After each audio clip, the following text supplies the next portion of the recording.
कड़ी सुरक्षा, तनाव, डर, हमले की आशंका। क्या दौर यह आ गया है कि हम अपने त्योहार खुशी और सुकून के साथ नहीं मना सकते? खतरा भारत पर भी मंडरा रहा है। पिछले दिनों रन ऑफ कच्छ में हुई बैठक में खुफिया एजेंसियों ने प्रधानमंत्री मोदी को एक बड़े खतरे से आगाह करवाया। यह खतरा भी पाकिस्तान में करवट ले रहा है और उसका नाम है AQIS, अल कायदा इन इंडियन सब कॉन्टिनेंट। खबर मिल रही है कि 2014 में बने इस संगठन को पाकिस्तान से मदद मिल रही है और इसे भारत में नए हमले करने के लिए कहा गया है।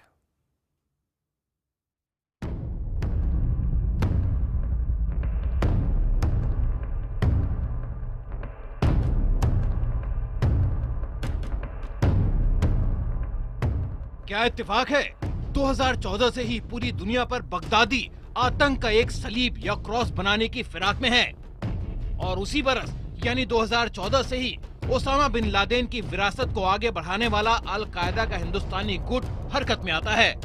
अल कायदा इंडियन सब कॉन्टिनेंट यानी AQIS ही पाकिस्तान का नया अस्त्र है भारत के खिलाफ। प्रधानमंत्री नरेंद्र मोदी को कच्छ के रन में ये जानकारी दी गई। वो कच्छ जिसकी सरहद उसी पड़ोसी से मिलती है जिसकी सरजमी पर आतंकवादियों के कैंप आज भी बेधड़क चल रहे हैं।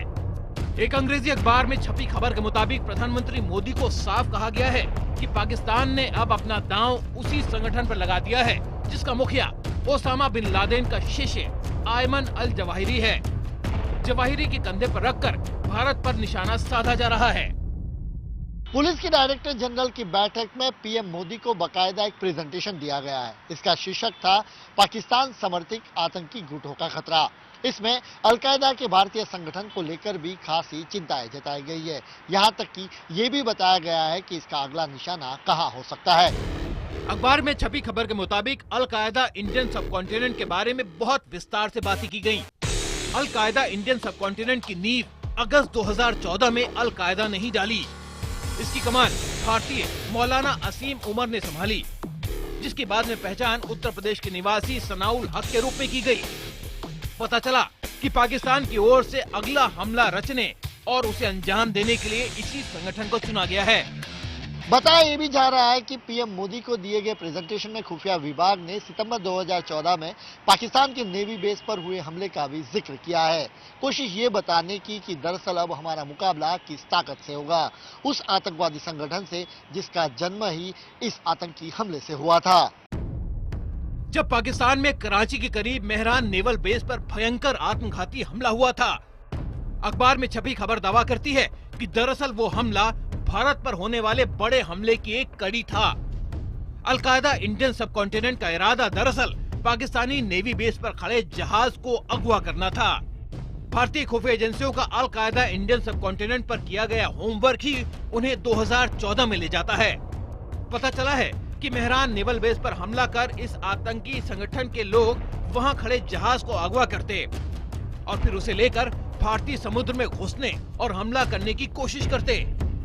हालांकि भारतीय खुफिया एजेंसियों की नजर में इस थ्योरी में ज्यादा दम नहीं लगता, क्योंकि नेवी बेस पर खड़े जहाज को अगवा कर उसे भारतीय समुद्री सीमा तक ले जाना और वहां हमले में इस्तेमाल करना काल्पनिक ज्यादा प्रतीत होता है।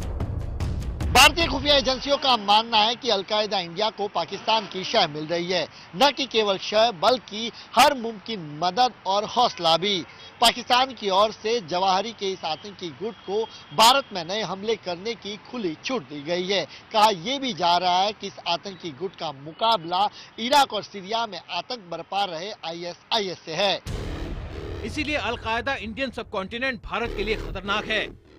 कहा जा रहा है कि इसकी नींव एक ही उद्देश्य से डाली गई थी, पाकिस्तान, भारत और बांग्लादेश की सरकारों को संकट में डालो, हमले करो और आगे बढ़ो, अपना दायरा बढ़ाओ।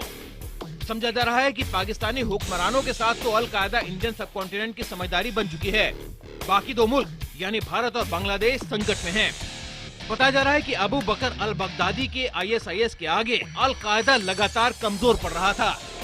इसलिए लादेन की मौत के बाद अल कायदा की बची खुची कतारें अपनी पूरी ताकत अल कायदा इंडियन सब कॉन्टिनेंट को खड़ा करने में लगा रही हैं और इसके लिए उसे नए हमले करने होंगे। तो हिंदुस्तान हो जाए सावधान, क्रिसमस और नए साल के मौके पर हमले से बचना होगा। Bureau report, IBN7।